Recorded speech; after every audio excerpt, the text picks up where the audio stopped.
নমস্কাৰ বন্ধু বান্ধৱীসকল, সকলোলৈকে সুপ্ৰভাত। আজি পুৱাই ভিডিঅ'টো আৰম্ভ কৰিবলৈ ল'লোঁ। আজি আমি এফালে যাবলৈ ওলাইছোঁ। এতিয়া প্ৰায় 8:30 হৈ গৈছে। আজি আমি ক'লৈ যাওঁ, কি কৰোঁ, কাক কাক লগ পাওঁ, ভিডিঅ'টো চাই থাককচোন। আজি বতৰটো খুব ধুনীয়া। এইখন বেনাৰ এখন লৈ গৈছোঁ। মাহী মোৰ পিছফালে বহিবলৈ অসুবিধা হৈছে, হ'লেও বৰ মৰমৰ বস্তু। তাত গৈ আপোনালোকক দেখুৱাম কি বেনাৰ বনাই লৈ গৈছোঁ। আমি আহি এতিয়া ডিমৌ পাইছোঁহি। ডিমৌৰ পৰা প্ৰায় এঘণ্টা লাগিব। ভণ্টিহঁতৰ ঘৰলৈ গৈছোঁ। এয়া ভণ্টিহঁতৰ ঘৰ পালোহি। বেনাৰখন সৰু ভণ্টি মানুহজনে লৈ গৈছে, সিহঁতি আগতে আহিলে। সৌজনী আমাৰ মাজু ভণ্টি কাপোৰ ধুই আছে। কোচত উঠি আছে। চিনি নাই পোৱা দেই, আমাক চিনি নাই পোৱা। দৌদৌ কোচত উঠি আছে। এইটো আমাৰ কণমানি কলিজাটো, তাৰ আজি ভাত মুখত দিয়া। বা এনেকুৱা মৰম লগাটো হৈছে।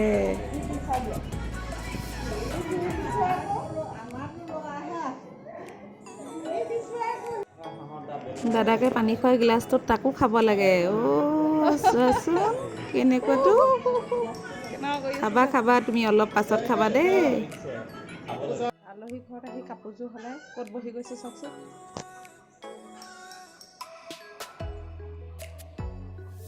হাঁহৰ মাংস বনাবলৈ দিছে। এয়া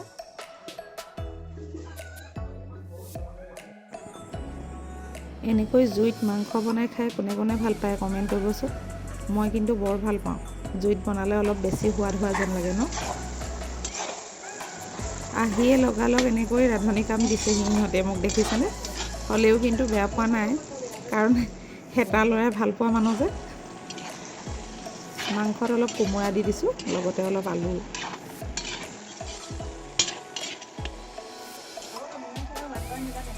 মই আপোনালোকক আৰু এটা বস্তু দেখুৱাম দেই।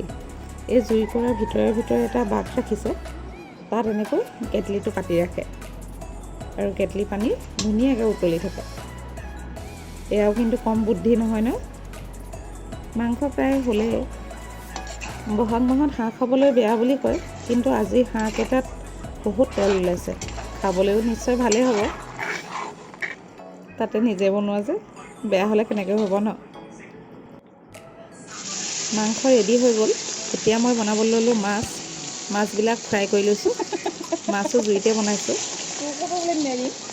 মাংস অলপ সোনকালে সিজা যেন লাগিল। ভণ্টিয়ে মাছবিলাক গেছত বনাবলৈ লৈছিলে, মই আনি জুইতে বোলো বনাই দিওঁ দে, অলপ সোনকালে হয়।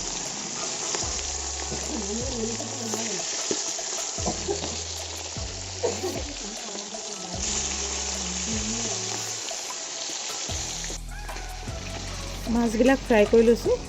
মাছ বনাম বিলাহীৰ লগত।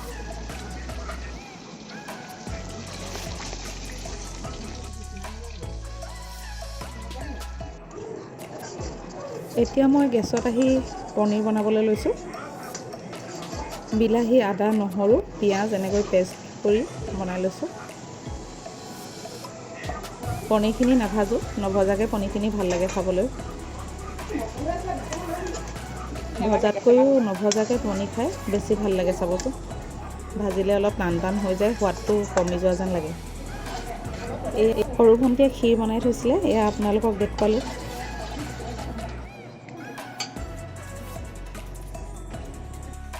অৱশেষত নিয়মটো আৰম্ভ কৰিবলৈ ল'লোঁ। আমি যিহেতু ছোৱালী 3জনী, ল'ৰা নাই, সেইকাৰণে যদিও মমায়েকে ভাত প্ৰথম মুখত দিয়ে বুলি কয়, আমাৰ কিন্তু আৰম্ভণি মাহীয়ে কৰিলে। বৰ ধুনীয়াকৈ খাইছে দেই। আজি মুখত বেলেগ এটা সোৱাদ লগা তাৰ বৰ ফূৰ্তি। খাবলৈ নাপায়হে পিছত কান্দিলে। কিনাৰতে দাদাকে মুখ মেলি চাই আছে। তাই ভাত খোৱা মুহূৰ্তবিলাক ভিডিঅ' কৰিবলৈ নহ'ল, এনেকৈ ফটোতে ধৰি ৰাখিলোঁ। আমাৰ কণমানিটোক সকলোৱে আশীৰ্বাদ কৰিব দেই। এনাই, মাহী এনাই, মহা, নিচা, দাদা, পেহী সকলোৱে তাক এনেকৈ আজি ভাত খোৱালে। শেষত এনেকৈ আমি সকলোৱে ফটো মাৰিলোঁ। অৱশেষত আমি আটাইয়ে ঘৰ মৰা হ'লোঁ। মা দেউতাহঁতো ইটো চাইডে গ'লগৈ, আমি মৰাণৰ ফালে আহিলোঁ। কালি আৰু ভিডিঅ' কৰা নহ'ল, গোটেই ৰাস্তাটো কণমানিটোলৈ মনত পৰি থাকিল। আজি ৰাতিপুৱা বেটাক স্কুলত থোৱাৰ পাছতে আমি এফালে আহিলোঁ। চাওকচোন বাৰু আমি কি চাবলৈ আহিছোঁ।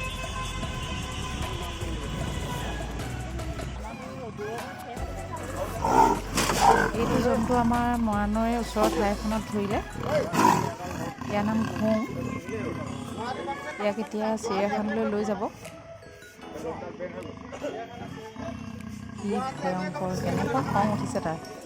মানুহৰ মাতৰ শব্দ শুনাৰ লগে লগে বেছি জৰি থাকিব লাগিছে।